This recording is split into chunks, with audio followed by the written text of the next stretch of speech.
இன்றைக்கும் most view teaser from Tamil film அப்படின்னா அது 2.0 தான் தக்க வச்சிருக்கு. வழக்கம் போல் சூப்பர் ஸ்டார் ரஜினிகாந்துக்கு அடுத்தது யார் அப்படின்னா அஜித்னு சொல்லுவாங்க. விஜய் வச்சு ஒரு ஹாலிவுட் படம்லாம் எடுக்கணும்னா எடுக்க முடியுமா? முடியாது. Vidaamuyarchi is the number 1 teaser. Ajith ஃபேனினுடைய கால் தூசி கூட நீ வரமாட்டேன். ஓட்டு வாங்குறதுக்காக அஜித் ஃபேன்ஸ் காலில் உள்ள வேலையை பாருங்க. ரெட்ரோ மீடியா நேயர்களுக்கு வணக்கம். விடாமுயற்சி டீசர் மோஸ்ட் எக்ஸ்பெக்டட் டீசர் வந்து இன்றைக்கி இணையத்தையே கலக்கிட்டு இருக்கு. என்ன அந்த டீசரை வந்து ஒழுங்காக அவங்க சொல்லி அனௌன்ஸ் பண்ணியிருந்தாங்கன்னா அந்த டீசர் இன்றைக்கி வந்து சொல்லப்போனால் இந்தியாவின் மோஸ்ட் ஹையஸ்ட் வியூ டீசராக கூட வந்திருக்கும். இன்றைக்கும் most view teaser from Tamil film அப்படின்னா அது 2.0 தான் தக்க வச்சிருக்கு.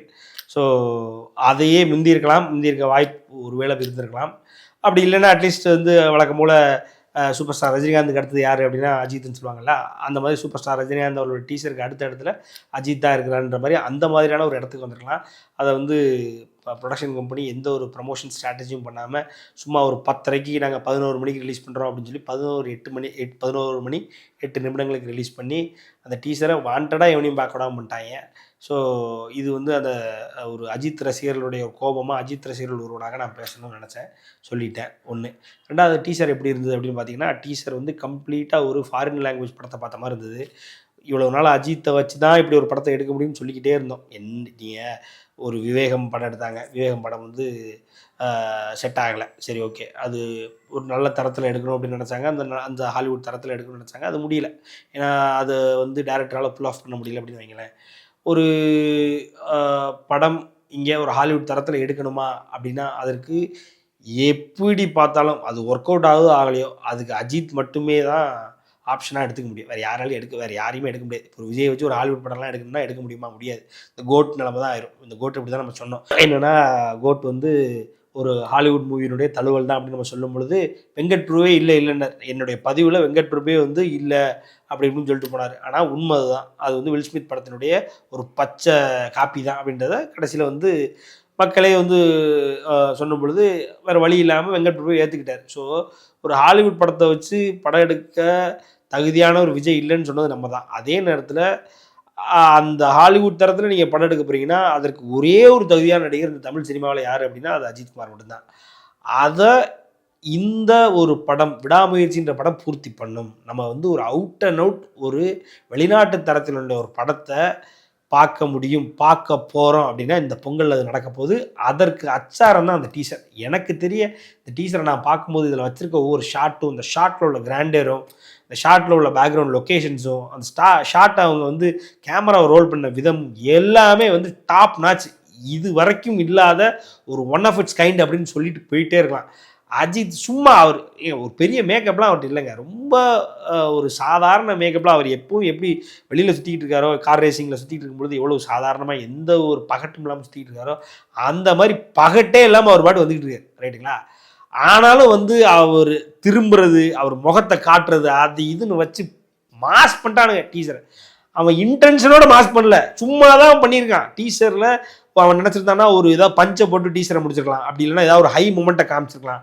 இல்லை படத்திலே உள்ள பெஸ்ட் சீனை ஏதாவது எடுத்து வச்சிருக்கலாம். எதையாவது ஒன்று பண்ணியிருக்கலாம். எதையுமே பண்ணாமல் சாதாரண டீசர் கட் பண்ணியிருக்கான். அங்கே வைக்கிற ஷாட்டு அஜித் திரும்புறது, வைக்கிறது, நிற்கிறது, 2 மிதிக்கிறாரு, இதெல்லாம் தான் டீசரில் இருக்குது. ஆனாலும் அவுட் ஆஃப் த வேர்ல்டு இருக்குது. இது வரைக்கும் பார்க்காம கம்ப்ளீட்டாக ஆஃப் பீட்டில் ஒரு டீசர் பார்த்தோன்னா எப்படி இருக்கும்? இது ஒரு தமிழ் படம் டீசரானே ஒன்றும் புரியல. பார்க்கும்போது எனக்குலாம் ஏதோ ஒரு போர்த்துகீஸ் படமோ, ஏதோ ஒரு ஃப்ரெஞ்சு படமோ, ஒரு ஜெர்மானிய படமோ, இந்த படத்தோட டீசர் ஏதோ பார்த்த மாதிரி தான் இருக்குது. இதை வந்து தமிழ்நாட்டில் எடுத்த ஒரு படம்.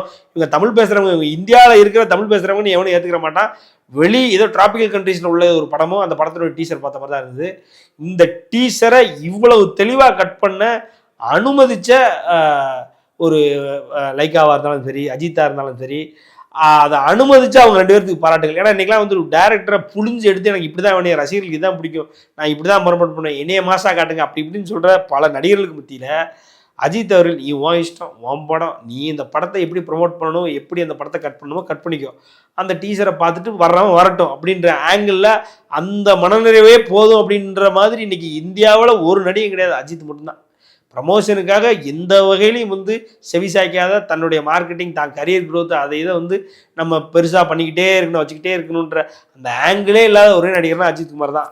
அதை தான் அந்த டீசரில் பார்க்க முடியுது. அவர் நினச்சிருந்தா இந்த டீசரை கந்தர் பண்ணிருக்கலாம், கந்தரகோலம் வாங்கிருக்கலாம். ஆனால் அவர் வேண்டாம், என்ன டேரக்டர் எடுக்கணும்னு நினச்சாரா டேரக்டர்ஸ் கட்டு தான் டீசரே.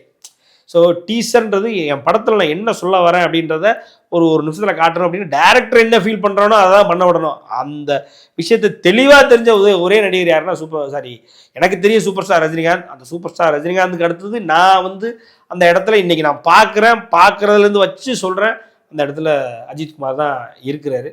ஸோ அதுக்கே அஜித்குமார் அவர்களுக்கு வாழ்த்துக்கள். அப்புறம் அந்த டீசர் ரிலீஸ் ஆகி உடனே வியூஸ் இல்லை, அது இல்லை, இது இல்லை அப்படின்னு சொல்லி இந்த வழக்கம் போல் வச்சு ஓட்டுவாங்க தெரியுமா. விஜய் ஃபேன்ஸ் ஓட்டிகிட்டு இருக்கானுங்க. என்னடா ஓட்டிக்கிட்டு இருக்கீங்களே, என்னடா என்னன்னு பார்த்தா நம்ம அதுக்கு அவங்களுக்கு திருப்பி ஒரு கேள்வி கேட்க முடியும். டீசர் வந்து சர்க்கார் டீசர் வந்து ஜாஸ்தி வியூஸ் இருக்குது அப்படின்றாங்க. சர்க்கார் டீசர் இத்தனைக்கு 2.0 டீசரோட கம்மி தான். ரஜினி தான் ஃபஸ்ட் இடத்துல இருக்கார். சூப்பர் ஸ்டார் ரஜினிக்கு தான் அந்த முதல் இடம். ஒரு 50 வருஷமாகவே அது வந்து அவருக்கான இடம்னு வைங்களேன். அவருக்கு அடுத்த இடத்துல இன்றைக்கி டீசர் வியூஸில் வந்து ட்ரெய்லர் வியூஸில் அஜித் தான் இருக்கார், டீசர் வியூஸில் விஜய் இருக்காரான். உடனே அதை எடுத்துகிட்டு வந்து டீசர் வியூஸில் நாங்கள் தான் இருக்கோம் பார்த்தீங்களா, 6 வருஷத்துக்கு முன்னாடி இந்த சர்க்கார் டீசர் உங்களால் முந்த முடியலையே அப்படின்னா சர்க்காருக்கு மாங்குன்னு வேலை பார்த்தீங்க. நீங்கள் எவ்வளோ வேலைன்னா கிட்டத்தட்ட சன் பிக்சர்ஸை போட சொல்லி டீசர் விட்டுன்னு அவனும் பெரிய அனௌன்ஸ்மெண்ட் பண்ணி அந்த டீசரை கவுண்ட் டவுன் விட்டு 24 மணி நேரம் கவுண்ட் டவுன்லாம் விட்டாங்க. ஒரு டீசரை பார்க்குறதுக்கு, இந்த டீசரை ப்ரமோட் பண்ணுறதுக்கு நாய்படாத பாடுபட்டாங்க. பட்டு கரெக்டாக ப்ரைம் டைமில் 6 மணினா 6 மணி அந்த மாதிரி ப்ரைம் டைமில் தான் அந்த டீசர் ரிலீஸ் ஆகும். இந்த ப்ரைம் டைமில் டீசர் ரிலீஸ் ஆக வச்சு இவங்க உட்காந்து எப்படின்னா அந்த எல்லா ஃபோன்ஸையும் வரிசையாக உட்கார வச்சு அந்த ஃபோன்ஸில் ஃபுல்லாக அந்த டீசரை திருப்பி போட வைப்பாங்க. எனக்கு தெரிய ஒரு பெரிய நடிகையோடைய மகன்லாம் நான் வந்து இது சொன்ன உண்மை. ஒரு நடிகையோட மகன் வந்து நான் 11 ஜிமெயில் அக்கௌண்ட் வச்சுருக்கேன், இந்த 11 ஜிமெயில் அக்கௌண்ட்லையும் உடனே லாகின் பண்ணி டீசரை போய் லைக் பண்ணுவேன். அதே நேரத்தில் இந்த 11 ஜிமெயில் அக்கௌண்ட்லேயும் 100 வியூஸாவது நான் கொடுப்பேன். 100 தடவையாவது 11 அக்கௌண்ட்டுக்கு 100 தடவை என்ன ஆகிப்போச்சு, கிட்டத்தட்ட 1100 தடவை. ஒருத்தன் 1100 2000 3000 வியூ கொடுக்கணும்னு ஆசைப்பட்டு கஷ்டப்பட்டு உட்காந்து கொடுத்தாங்க அந்த டீசரை. அவ்வளவு ஹைப்பை ஏற்றுனானு ரைட்டுங்களா. ஸோ விஷயம் எதுக்கு சொல்கிறேன்னா, இவ்வளவு பண்ணி நீங்கள் இன்றைக்கி இவ்வளோ தூரம் வச்சுருக்கீங்க, அதெல்லாம் ஓகே இல்லைங்களே. இவங்களுக்கான அதான் நடந்தது. 10:30 மணிக்கோ 10:45க்கோ பிஆர்ஓ போடுறாரு, நாங்கள் 11 மணிக்கு நாங்கள் டீசர் ரிலீஸ் பண்ணுறோன்னு. 11 மணி அஜித் பண்ணே தூங்கிட்டு இருப்பான்.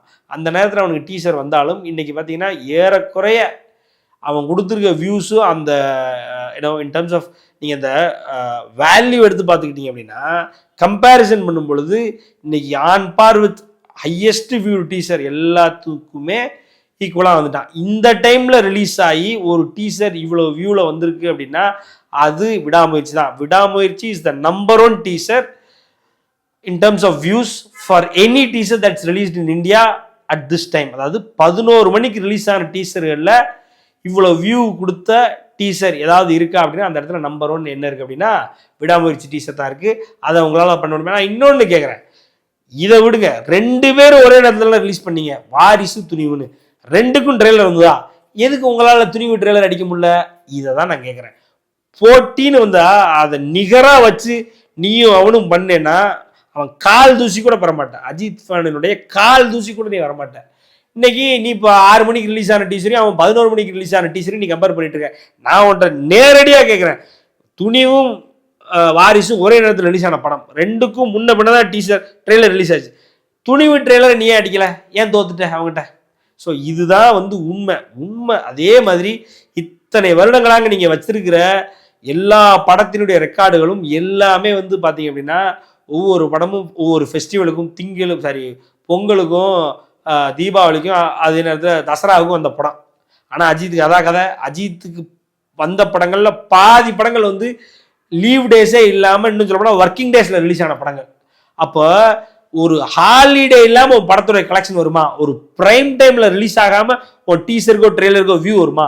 ஒரு காம்படிஷனோட ஒரு டீசர் ஒரு ட்ரெய்லர் வந்து அவங்களால ஜெயிக்க முடியுமா? ஆனால் இது எல்லாத்தையும் பண்ணி சாதிக்கிறவன் அஜித்தும் அஜித் ஃபேன்ஸும். அதனால் அவனுக்கும் உனக்கும் எந்த வகையிலையும் கம்பேரிசன் கிடையாது.